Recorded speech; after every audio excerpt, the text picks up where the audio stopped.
A graça e a paz do Senhor Jesus. Amém, irmãos? Quantos estão felizes com o Senhor nessa noite? Aleluia! Essa é uma noite muito especial aqui, que nós temos um visitante mais do que especial aqui. Você não sabe que já estou aqui há 18 anos, fizeram-se 18 anos desde 2006. E uma das pessoas que mais marcaram a minha liderança e a minha vida está aqui hoje. E vou estar ministrando aqui e ele está aqui. É o Anderson, pode ficar de pé aqui. Fez parte, muitos anos aqui dos Radicais Livres, do Tatuapé. Sempre foi da nossa equipe. E, mano, a honra aqui de estar você aqui. Radicais Livres aqui também é fruto seu também aqui, amém? Estamos com os irmãos aqui, o Paulo e a Priscila, que também já foram conosco aqui. É uma grande alegria recebê-los, amém? Aleluia! Glória a Deus. Gostaria que você inclinasse a cabeça onde você está aqui. Pai, na autoridade do nome de Jesus, que a Tua palavra venha trazer revelação.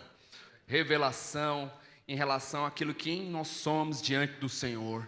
Que nós somos libertos do pecado e libertos da lei e podemos desfrutar da totalidade das promessas do Senhor sobre nossas vidas, no nome de Jesus. Amém, meus irmãos? Irmãos, que eu quero compartilhar aqui, de maneira breve aqui, mas preciso que você preste muita atenção. É uma palavra de ensino e um desafio que o pastor Fábio me colocou aqui, e Deus vai me dar a graça de estar ministrando para os irmãos aqui como igreja, amém? Então, o tema da mensagem de hoje é Ele vai adiante de você, e quero começar com um texto de 1 Coríntios capítulo 10, versículo 11. Mandei duas imagens aí, tá? A primeira delas está na sequência, é bonitinho, tá, Wesley? Papai Wesley, né? Aleluia. Então, 1 Coríntios capítulo 10, versículo 11. Estas coisas lhe sobrevieram como exemplos e foram escritas para advertência nossa, de nós outros sobre quem os fins dos séculos têm chegados. Diga aleluia. Então presta atenção, muitos irmãos têm certa dificuldade na compreensão de textos do Antigo Testamento. Mas eu quero te falar uma chave para que você possa ter compreensão do Antigo Testamento. É tudo aquilo que você lê, você trazer a chave de Cristo sobre o texto que você está lendo. Então entenda que tudo aquilo que acontece no Antigo Testamento é para que possa conotar o Novo Testamento. Então, no Antigo Testamento nós vemos várias formas de tipos de Cristo. Então, sabemos do Deus de gerações, Deus de Abraão, Isaac e Jacó. Abraão representa Deus, enquanto Isaac representa o Senhor Jesus. Jacó representa o Espírito Santo. Vemos também outra figura de um tipo de Cristo, José do Egito. José do Egito passou por inúmeras situações complexas, onde ele foi traído pelos irmãos, onde ele foi preso, onde ele foi acusado de estupro. Ele passou por coisas terríveis, mas a Bíblia não menciona nenhum tipo de pecado na vida de José, assim como foi Cristo. Ele é um tipo de Cristo. Então, muitas coisas que acontecem no Antigo Testamento são tipologias daquilo que viria se tornar o Novo Testamento e a realidade daquilo que nós vivemos hoje. E, na verdade, existem dois eventos na história de Israel que são tipos ou ilustrações da nossa experiência. E eu quero te falar que a nossa vida é baseada sobre experiência. E eu quero perguntar para você nessa noite, qual foi a grande experiência que você teve na sua vida? Porque eu vou te falar, quando você tem experiência, você sabe o momento exato, você sabe a data. Quero te perguntar, qual foi a grande experiência que você teve na sua vida? Vou te falar, eu sei da minha experiência. A minha grande experiência foi quando eu tive uma experiência com Jesus. E a experiência com Jesus eu lembro, dia 1º de setembro de 2006. Eu tive uma experiência com Jesus, lá no encontro com Deus. E naquela época nós tínhamos como realizar o batismo do próprio encontro. Na época era impacto. Lembra, Anderson? Impacto com Deus. E o pastor Leonardo, que está lá na videira dos Estados Unidos. Ele me batizou. E ali eu tive uma grande experiência com Deus. Aí eu quero te perguntar, você sabe o dia, a hora e o momento que você teve a sua experiência com Deus? Eu vou te falar, foi um grande evento da sua vida. Isso é um tipo de memorial. E eu vou te falar, Deus é um Deus de memorial. Deus é um Deus que Ele considera experiências. Pergunta para o seu irmão, você teve uma experiência poderosa com Jesus? Você sabe o dia, a hora, o momento? Eu fui batizado por volta da meio-dia. Dia 1º de setembro de 2006. Eu já sou agora o maior de idade na vida cristã.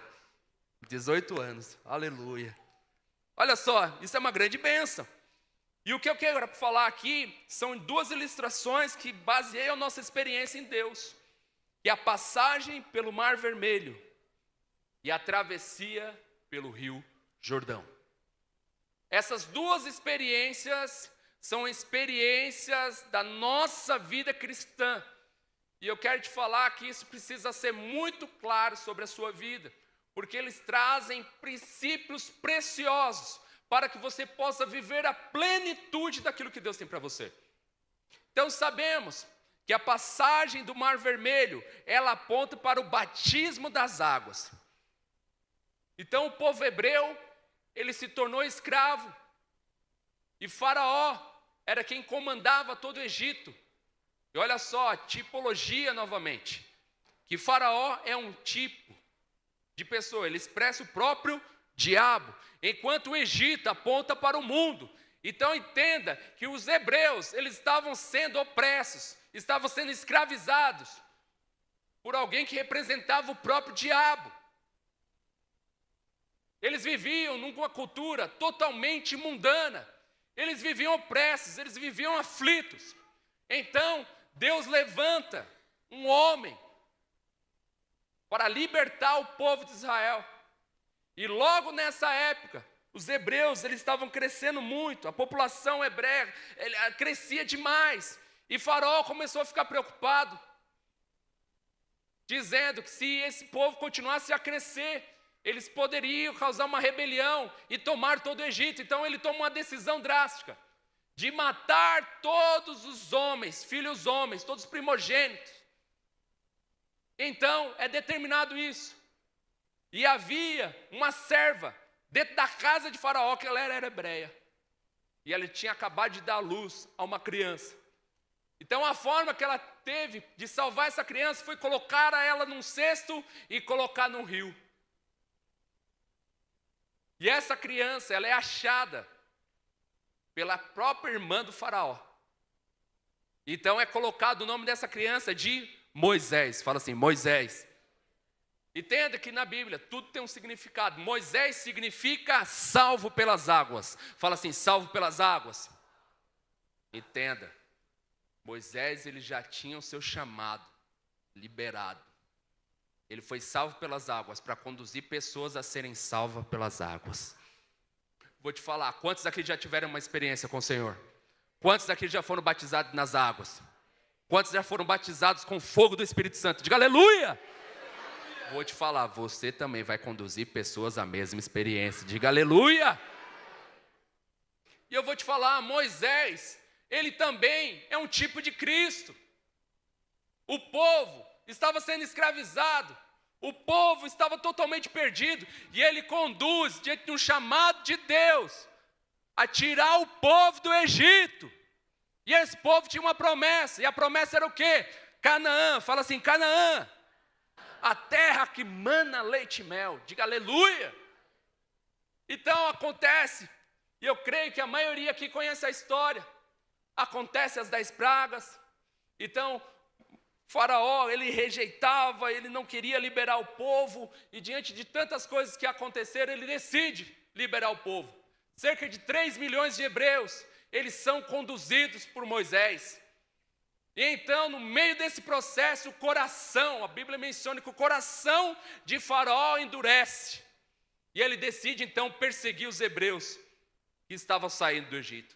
Então Deus manifesta-se numa coluna de fogo, e impossibilita com que Faraó e seus soldados cheguem até os hebreus. Só que os hebreus se depararam diante da sua fuga, assim a dizer, diante do Mar Vermelho. Não teria para onde ir. Então Deus ordena a Moisés a estender o seu cajado e o mar se abre. E o milagre acontece. E o povo passa seco nessa travessia do Mar Vermelho. E sabe o que acontece?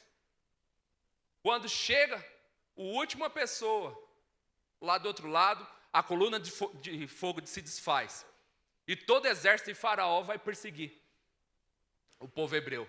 Só que quando eles estão no meio do mar, a Bíblia menciona que o mar se desfaz. Toda aquela coluna que havia sido feita. E todos morrem afogados. E vou te falar, todos os hebreus presenciaram, viram os corpos. Sabe por quê? A Bíblia menciona isso de maneira tão clara, irmãos. Ele fez questão com que o povo hebreu visse os corpos daqueles que o perseguiam. Presta atenção. Deus nos tirou de uma vida de pecado. E essa vida de pecado morreu a partir do momento que você passou pelas águas. O pecado não está mais sobre a sua vida. O pecado foi concluído sobre a sua vida. Tudo aquilo que afligia a sua vida, o seu coração, ele foi totalmente aniquilado através da cruz. Então essa passagem do Mar Vermelho, ele aponta também para a cruz de Cristo. Essa é a grande experiência. O início da caminhada cristã. Então sabemos que quando todo o povo passa pela experiência do Mar Vermelho, eles são conduzidos para o deserto. Eles estão saindo para o deserto. Mas o destino do povo era onde? Fala assim, Canaã. Vou te falar, o desejo de Deus nunca foi com que o povo ficasse vagando. O desejo de Deus era que o povo imediatamente pudesse desfrutar da sua promessa. Aí entra a questão da nossa vida cristã. Porque eu vou te falar, o pecado já foi concluído na sua vida. Vira para o seu irmão e fala isso, o pecado foi concluído na sua vida. Pelo sacrifício de Jesus. O pecado não pode te tocar mais. Fala isso para o seu irmão.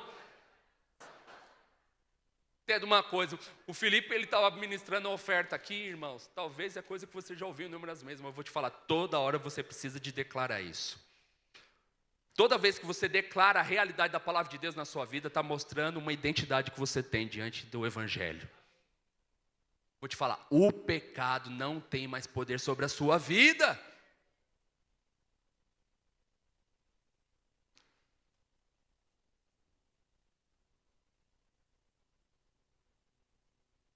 O segundo evento, semelhante a esse, a travessia do Rio Jordão. Os israelitas saíram do Egito graças ao sangue do Cordeiro, atravessaram o Mar Vermelho e chegaram ao outro lado. Então iniciaram a sua jornada no deserto. Deus queria que eles rapidamente acessassem Canaã, mas vou te falar, não foi assim que aconteceu. Aconteceram coisas terríveis com o povo no deserto. E a Bíblia menciona, de maneira muito clara, que o povo não desfrutou imediatamente da bênção de Canaã, por conta da sua incredulidade. Vou te falar, o pecado, ele foi cessado na sua vida. Mas o processo do deserto, muitas vezes é para que o Egito possa sair dentro de você. Eu vou te falar, o pecado foi concluído na sua vida, aleluia. Mas eu vou te falar, a sua mentalidade precisa ser a mentalidade do reino. Olha só, outra vez eu vou falar do Felipe aqui. O Felipe está ministrando aqui de uma realidade sua, que você é alguém próspero. Está vendo? Você não tem força nem para dizer amém. Você é alguém próspero. Você tem autoridade para acessar tudo aquilo que é riqueza dos céus. Mas por que você não vive essa realidade? Vou te falar, porque você precisa crer. Você precisa crer e desfrutar dessa realidade. Vou te falar, não combina. Sabe, tem coisa que não combina? A palavra de Deus fala que você é rei. E como um rei, você se portar como um pobre. Está vendo que não orna, não tem como você ser dessa forma, mas muitas pessoas vivem dessa forma. Vou te falar, muitas pessoas vivem um contexto de igreja, de participar do culto, participar da célula, participar de evento, vamos agora ter o jejum de 21 dias, você faz um monte de coisa. Mas você não avança na sua vida financeira. Você não avança na realidade no seu casamento. Você não cresce na realidade da criação dos seus filhos. Você muitas vezes só murmura. Vou te falar, esse foi o povo no deserto. Porque eles agiam baseados sobre incredulidade. E eu vou te falar, a travessia do Mar Vermelho, ele é somente o início da vida cristã. É por isso que quando você vai para o encontro com Deus, nós já ensinamos, nas lições lá do Anjo da Guarda, princípios para que você possa mudar a sua mentalidade. Porque você é co-herdeiro em Cristo Jesus. Está vendo como você não crê? Fala, aleluia! Glória a Deus! Vou te falar, qual é a sua necessidade hoje? Não importa, já está tudo disponível para você. Você está precisando de prosperidade? Tem prosperidade para você, meu filho. Você está precisando de restauração no seu casamento? Deus tem restauração no seu casamento. Você está precisando de salvação na sua casa? Tem salvação em massa. Mas eu quero te falar, você precisa de crer. O problema é que a sua boca, ao invés de declarar aquilo que é para crer, você só murmura. Esse foi o problema do pessoal do deserto. Vou te falar, eles tinham experiências poderosíssimas. Você sabe que o deserto é algo muito doido, né? Então, eu fui ontem para Goiânia e ontem mesmo saí de Goiânia. Foi uma coisa relâmpago, muito doida. Irmãos, eu cheguei lá 3 horas da tarde. O avião pousou, aí o comandante, chegamos em Goiânia. Goiânia está com 50 graus, mas quero te dar uma boa notícia. Está tendo um pouco de vento. Eu falei, tá bom. Aí abriu a porta do avião. Quando eu saí, irmãos, parecia que tinha abrido a porta. Sabe quando você está fazendo bolo? E você abre a porta do bolo? Eu falei, meu Deus do céu. Quando eu ia respirar, parecia que estava respirando fogo. Falei, aleluia. Glória a Deus. O estádio lá, o povo já deve estar fervendo. É o fogo de Deus vindo aqui. Mas, irmão, estava quente. Quantos homens casados nós temos aqui? Quantos homens casados nós temos aqui? Amém? Escute sua esposa. E ontem eu me lasquei todinho. Eu estava saindo de casa, a Raíza falou, amor, leva o boné. Falei, boné? Vai estar calor. Falei, tá bom. Aí, irmãos, aquela correria e tal, peguei a mochila e tal, eu esqueci do boné.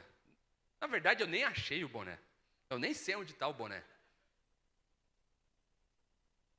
Na verdade, no meu caso, não é um boné, é praticamente uma sacola, né? Porque aqui é... Irmãos! Aí os radicais livres estão até lá, até agora. Mandaram agora vídeo lá, pulando lá no culto do pastor Naor. Falei, violento, aleluia. Aí não, a gente conseguiu a pulseira do gramado, você vai ficar no gramado com nós, aleluia. Eu falei, aleluia. Irmãos do céu. Estava 50 graus de verdade. E eu tenho certeza que tem alguma coisa aqui que eu não consigo ver que aconteceu na minha cuca aqui. Aí o William falou, não, obreiro, estamos aqui, toma uma água. Peguei a água e já coloquei aqui. Irmãos, você dá risada que não é você que é careca. Na hora eu falei, eu não escutei a Raíza. Por isso escute sua esposa. Irmãos, um calor do caramba, aí aquela coisa e tal, e nada, eu falei, meu Deus do céu, e o povo pulando e não sei o quê. Irmãos, eu fiquei vendo um vídeo aqui do Amado Coração, aquele irmão que está dentro daquele Amado Coração, ele tem muita unção de Deus. Deus me ama ainda, eu sei, é verdade, tem que amar mesmo. Eu vou te falar, aquela roupa, meu irmão, 50 graus ali em Goiânia, eu vou te falar. É mais do que vencedor ali. Irmãos, o deserto é algo terrível. E eu estou falando só de Goiânia. Tem lugares de deserto que pode chegar até 60 graus. Só que o problema de noite é negativo. E olha só, a experiência que eles tinham no deserto. Durante o dia, seguia uma nuvem e produzia uma nuvem. Era fresquinho para o povo caminhar no deserto.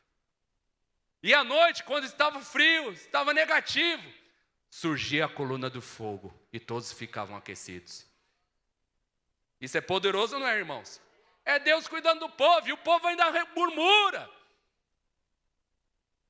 Vou te falar, toda vez que você tem uma promessa de Deus e você começa a murmurar dentro daquilo que Deus estabeleceu para você, você está trazendo um processo de conquista na sua vida.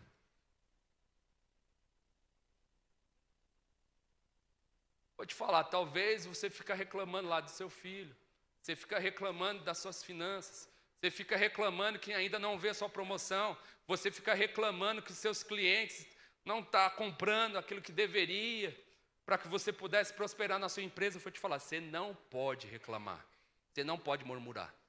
Se Deus está falando que você é próspero, comece a abençoar. Como é que eu abençoo? Falando, declarando. A sua empresa é uma bênção. Seus filhos são uma bênção. A sua esposa é uma bênção. A sua célula é uma bênção. O seu líder é uma bênção. O seu discipulador. O seu obreiro é uma bênção. É assim que você faz. Toda vez que você declara, você está declarando em fé. E isso vai chamar realidade para a sua vida. Agora, qual foi a questão aqui? Qual que era o processo? Historiadores têm isso de maneira muito clara e eles entram num consenso. O período do deserto era somente de 40 dias até chegar na terra prometida. Eu vou te falar, aquele povo que saiu do Egito, eles não entraram na terra da promessa. Sabe quanto tempo durou? 40 anos. Os seus filhos que entraram na promessa, não eles. Isso tudo por conta da incredulidade. E entenda, o Mar Vermelho é um tipo de Romanos 6. E a passagem pelo Jordão é um tipo de Romanos 7. Romanos 6, Paulo enfatiza a libertação nossa do pecado através de Cristo. Enquanto Romanos capítulo 7, a libertação da lei. Agora, há algo interessante nessas duas experiências. A experiência da travessia do Rio Jordão, existia um item que não existe no Mar Vermelho, na travessia do Mar Vermelho. Que é o quê? A Arca da Aliança. E a Arca da Aliança também é uma tipologia aqui. Porque a Arca da Aliança, ela aponta para a presença de Deus e aponta também para Cristo. Diga aleluia. Você pode projetar a Arca da Aliança? Essa é a Arca da Aliança. Os irmãos estão conseguindo ver aqui? Então, a parte superior é chamada de propiciatório. Fale assim essa palavra, propiciatório. Ela era feita de ouro maciço. Isso tudo feito de ouro. Mas enquanto a parte de inferior dentro dela era feita de madeira de acácia. E toda vez que a Bíblia menciona no Antigo Testamento madeira, ela aponta para o homem, aponta para a humanidade. Mas entenda que essa madeira, ela não era exposta, ela era coberta por ouro. Então lembra que eu estou falando que a arca aponta para Cristo. Madeira aponta para o quê? Para o homem. Enquanto o ouro aponta para a glória de Deus. Eu vou te falar, ele era homem e também era Deus. Amém? É uma representação de Cristo.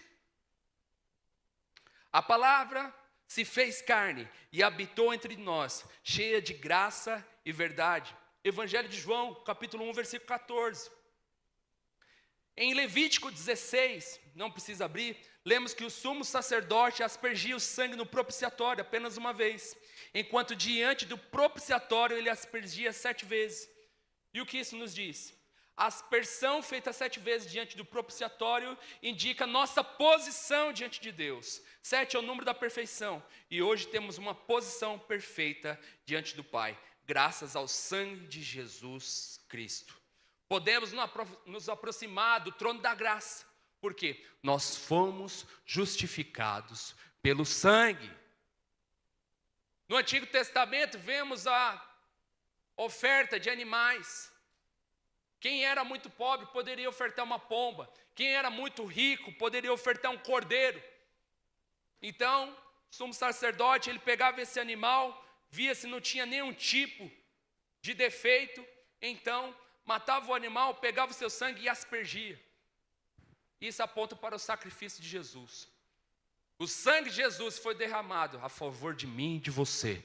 E eu quero te falar que hoje você pode acessar a graça de Deus. Diga aleluia. Isso por intermédio do sangue de Cristo. O trono de julgamento, o trono do pecado, o trono de morte, o trono do dedo apontado para você, tornou-se o trono da graça através do sangue de Jesus. Você pode dar um glória a Deus? Tá bom, Alisson, mas dentro dessa arca aqui, o que havia dentro? Então essa parte superior, que é o propiciatório, onde tem os 2 querubins ali, tem essa tampa aqui. E haviam 3 itens que ficavam dentro da arca. E quais são os 3 itens?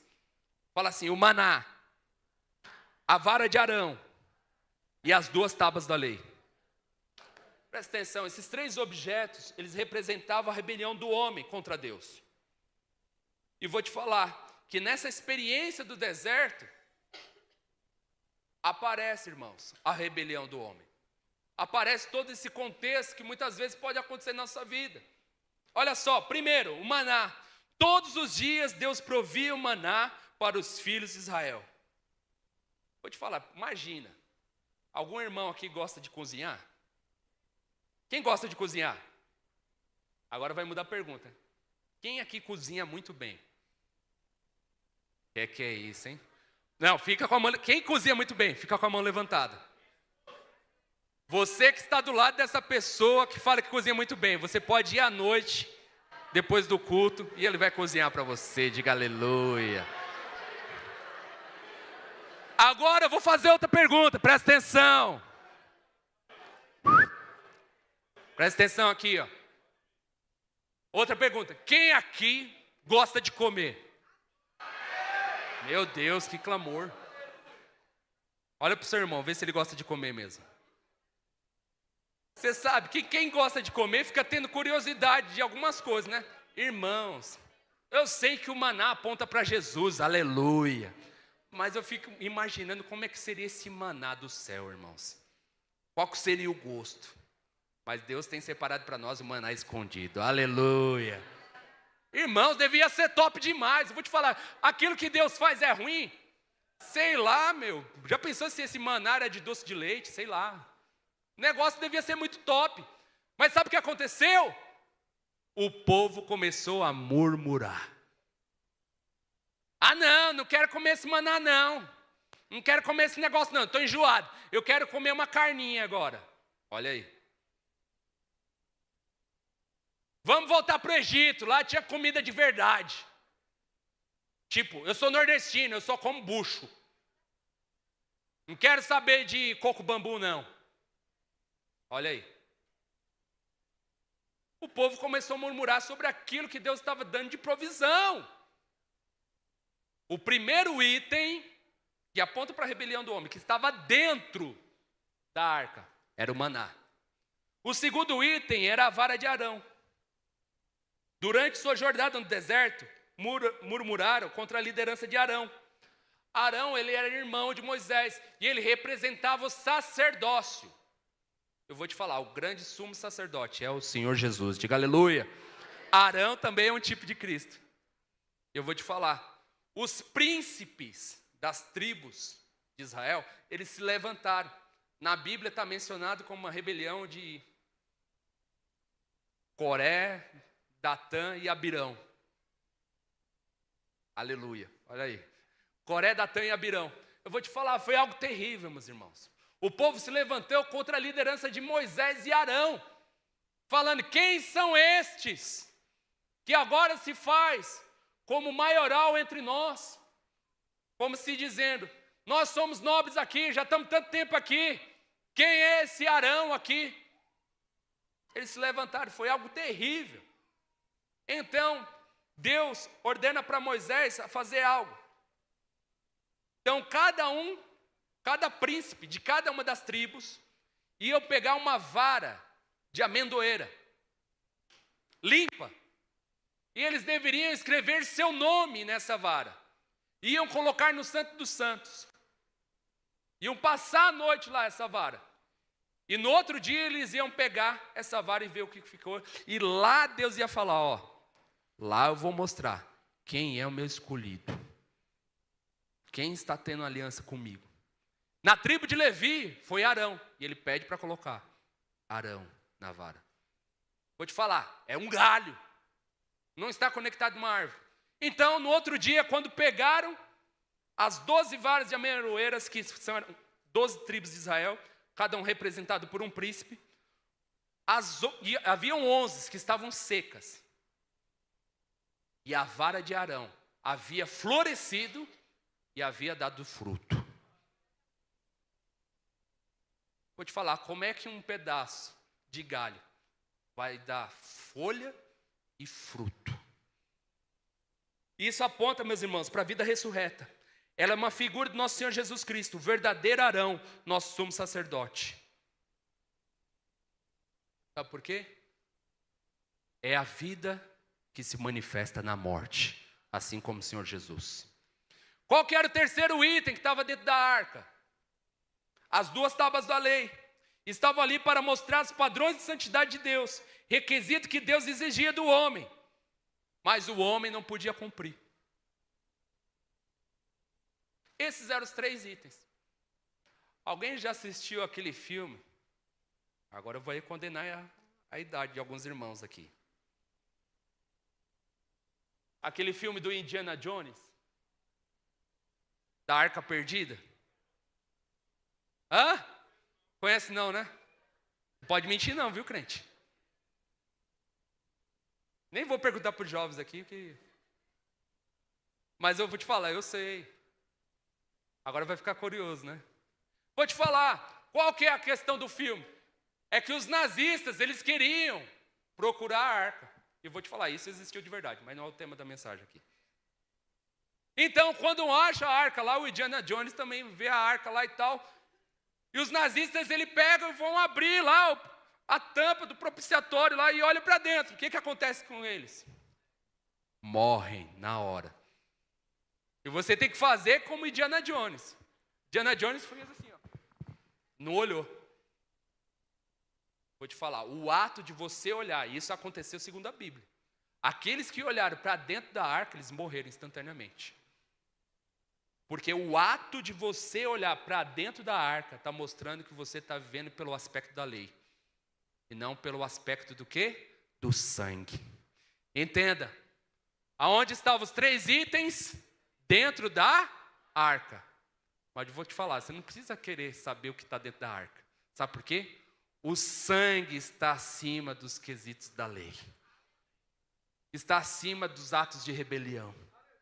Agora, quando você olha para isso, você está pautando sua vida baseado sobre a lei. E é onde Paulo nos ensina que você pode decair da graça. Gálatas 5:4. De Cristo vos desligastes, vós que procurais justificar-vos na lei, da graça descaístes. O povo que olhou para dentro da arca, e muitos morreram. Isso aconteceu num lugar chamado Bet-Semes. Qual o significado de olhar para dentro da arca? É olhar para a lei. É querer engrandecer a lei em vez de Jesus na sua obra consumada. Paulo diz que os que querem ser justificados pela lei estão separados de Cristo, decaíram da graça. Isso indica que a graça está em uma posição superior, está acima da lei. Aí eu quero te perguntar, você decai da graça quando você peca? Sim ou não? Por quê? Entenda, o pecado já foi resolvido na sua vida, aleluia! Alisson, mas ainda peco. Vou te falar, isso é um erro de percurso. mas não é mais a sua natureza. Você nasceu de novo, você é nova criatura. Agora presta atenção. Você não decai da graça quando você peca. Você decai da graça quando você começa a caminhar diante da justiça própria. Quando você posiciona a sua vida baseado sobre a lei, ao invés de você posicionar a sua vida diante da graça de Deus. Porque muitos irmãos andam sobrecarregados. Porque muitos irmãos se paralisam diante do chamado. Porque muitos irmãos procuram ter mais razão do que favor. Porque já estão diante do merecimento.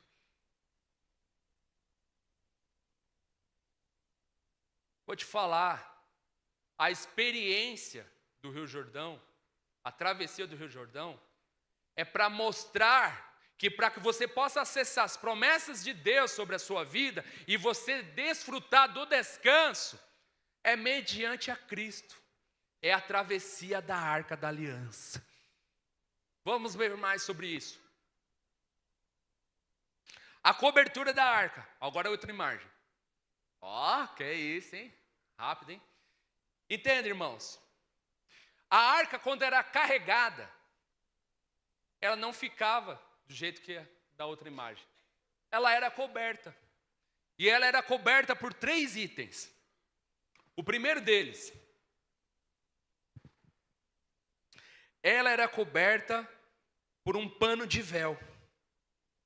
E esse véu já foi rasgado na cruz do Calvário.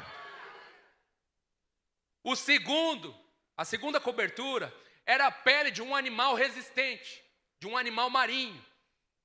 E a terceira cobertura, meus irmãos, era um pano azul. E esse pano azul tem uma simbologia, simboliza o céu.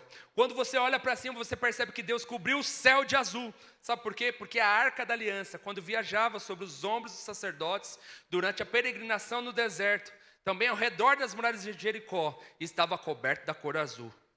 Ele está nos dizendo, você quer ver a arca? Olhe além do céu azul. É aí que está o verdadeiro eu, porque você está no Cristo ressuscitado. Cristo, ele está à destra de Deus, ele subiu aos céus e ele está lá com o Senhor. Vou te falar, diante da sua vida, você tem que olhar para o céu. Toda vez que você olha para o céu, você está olhando para as promessas de Deus sobre a sua vida. Além do céu azul, Jesus está lá, sua justiça está lá, sua santidade está lá, sua sabedoria está lá, a cura está lá, como Ele é, também nós somos neste mundo. Por isso que a Bíblia também nos ensina que nós devemos contemplar a Cristo. Então vou te falar, a partir de agora, quando você olhar para o céu azul, olhe para as promessas de Cristo sobre a sua vida. A passagem pelo Rio Jordão. O Senhor diz que no momento que os sacerdotes entrassem no Rio Jordão, o rio se abriria. Alisson, mas onde está esse texto? Já ouvi inúmeras vezes sobre a passagem do Mar Vermelho. Mas está falando da travessia do Rio Jordão. Por isso que você precisa ler a Bíblia. Isso aconteceu com Josué. Não foi mais com Moisés. É Josué que conduziu o povo para desfrutar de Canaã. Foi um ato de fé, porque os sacerdotes tinham que entrar no rio primeiro.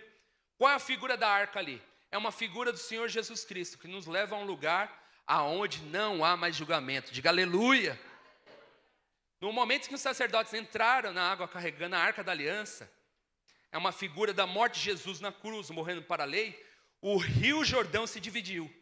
Olha só que impressionante, as águas desciam no topo, foram empurradas para trás, cerca de 50 quilômetros. Então entenda, o Rio Jordão hoje, em nome de Jesus, antes que o Senhor volte, eu vou lá em Israel visitar o Rio Jordão, e eu sei que hoje, o Rio Jordão mais ou menos dá na região da cintura. É um rio tranquilo, mas vou te falar, nessa época aqui era um rio caudaloso, era um rio com muito fluxo de água. E eu vou te falar, quando a pessoa entrava no rio ali, já ia ser carregado. Mas o Senhor falou que quando o sacerdócio entrasse, o que aconteceria? Abriria a travessia. Eles iam passar seco. Vou te falar, olha que a Bíblia menciona. As águas foram empurradas a cerca de 50 quilômetros para a cidade de Adã. Fala assim, Adã. Adivinha o que significa Adã? Fala assim, Adão. Tudo começou quando Adão pecou. A morte de Jesus na cruz empurrou todo o julgamento de volta. Vou te falar, por conta do pecado, o seu julgamento seria o quê? A morte. Na travessia do Rio Jordão, quando as águas voltam até Adão, que significa Adão, todo o seu julgamento voltou de volta até Adão. Vou te falar, não há mais julgamento sobre a sua vida.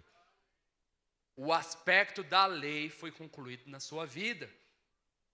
Também está escrito que perto da cidade de Adão havia uma outra cidade chamada Sartã.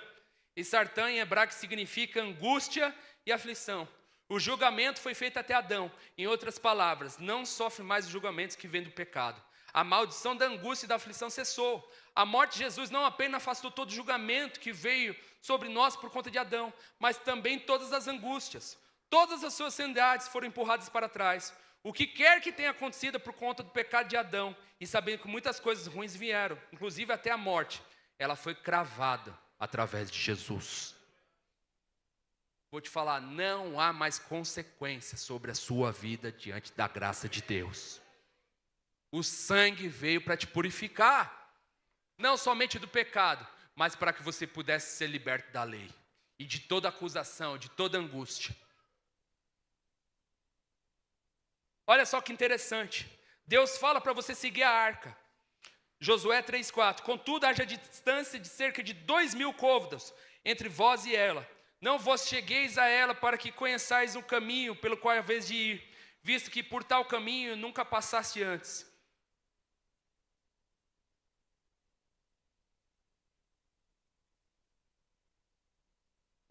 Entenda, observe que não devemos seguir os sacerdotes que carregavam a arca, mas devemos seguir a arca. Você não deve ir atrás, irmãos, do seu líder. Você não tem que ir atrás do seu obreiro. Você não tem que ir atrás do seu pastor. Você tem que ir atrás de Cristo. Deus dá essa recomendação porque talvez o feito aqui, se o povo seguisse os sacerdotes, ia falar que todo o mérito seria por conta dos sacerdotes. Vou te falar, Deus não divide a glória dele com ninguém. E é por isso que você tinha que manter uma distância de 2.000 côvados e seguir a arca. 2.000 côvados, irmãos, dá aproximadamente entre 900 e 1 quilômetro. Você ia ver o que? A arca. E você ia seguir o que? A arca. Não tinha a ver com o sacerdote. Tinha a ver com a manifestação da presença de Cristo.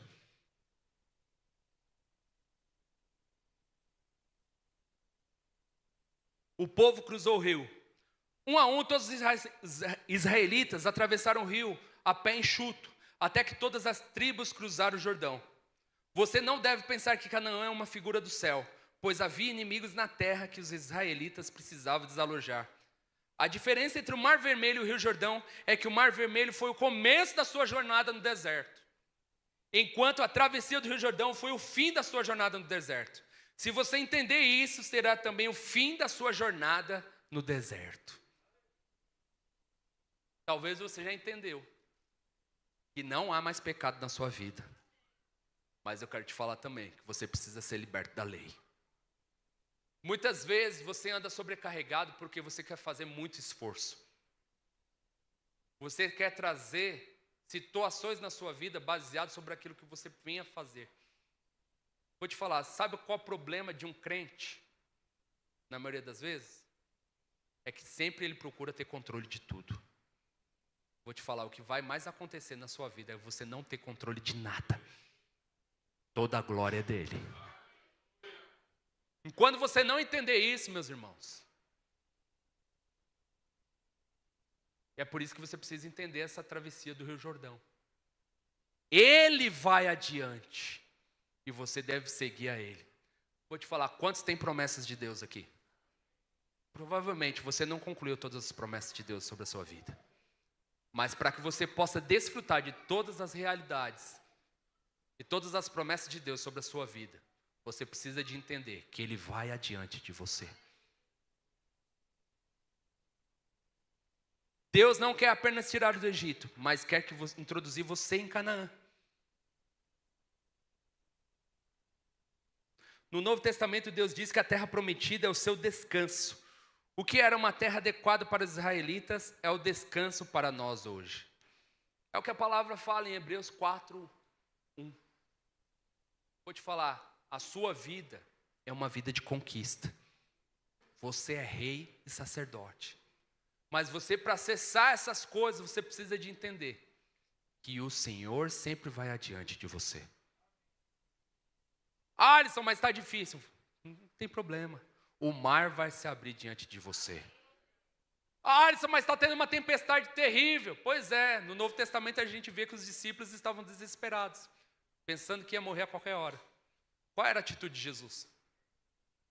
Estava dormindo. E ele ainda acorda bravo. Vou te falar, quando você acorda bravo? Quando alguém te acorda, você fica bravo? Meu Deus, calma. Talvez você acordou agora quando eu falei isso.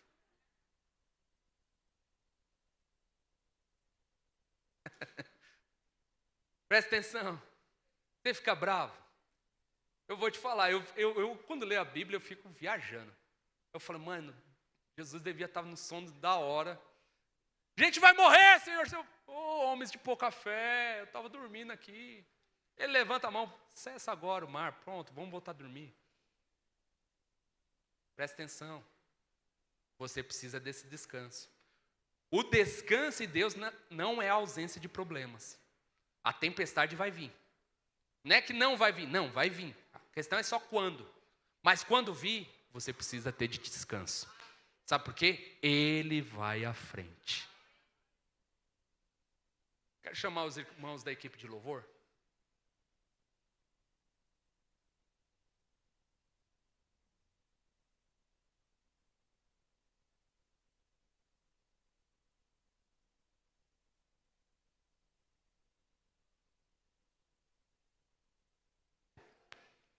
Lembra que eu falei que a sua vida é uma vida de experiência? Pois é. Deus valoriza experiências.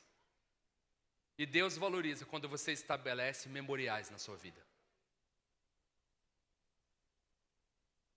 Assim como Deus disse para identificarmos com Cristo que morreu para o pecado e depois morreu para a lei, o mesmo acontece quando Josué disse a um homem de cada uma das 12 tribos para tirar uma pedra do rio Jordão. Deus havia ordenado a Josué que colocasse essas pedras do outro lado do rio como um grande memorial. Mas o que representa essas 12 pedras? Representa identificação. Fala assim, identificação. As 12 pedras representam você e eu e o povo de Deus. Nós entramos na morte. Nosso velho homem morreu. Mas nós ressuscitamos em Cristo do outro lado da morte, na terra prometida, em nossa herança em Cristo Jesus. Eu vou te falar, você precisa estabelecer memoriais na sua vida. E você precisa fazer isso identificando-se através do sacrifício de Jesus na cruz. Vou te falar, você identifica isso quando nós estamos reunidos aqui num culto como esse. Você identifica isso quando você celebra a ceia do Senhor. Glória a Deus que nós como igreja aqui fizemos isso a semana passada.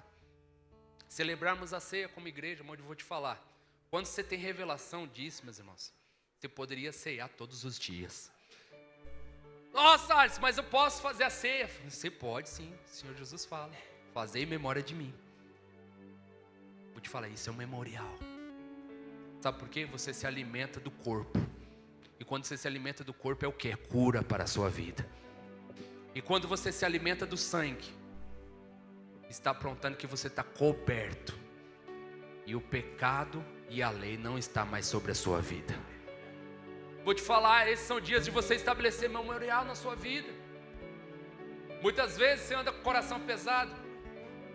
Muitas vezes você anda aflito. Mas é porque você não tem levantado memoriais na sua vida. Deus não quer somente te tirar daquela vida desganhenta que você tinha do pecado. Deus quer que você acesse as promessas que Ele tem para a sua vida. Sabe, nessa noite eu queria que você estabelecesse um memorial diante do Senhor. O outro lado significa que somos pessoas ressuscitadas. O memorial significa que agora nós estamos ressuscitados em Cristo do outro lado da cruz. Enquanto nosso velho homem morreu no Rio Jordão e o julgamento de todas as aflições ficaram para trás. Vou te falar, Deus manifestou-se na cruz para que você vivesse uma vida de liberdade, uma vida de desfrute e uma vida de descanso.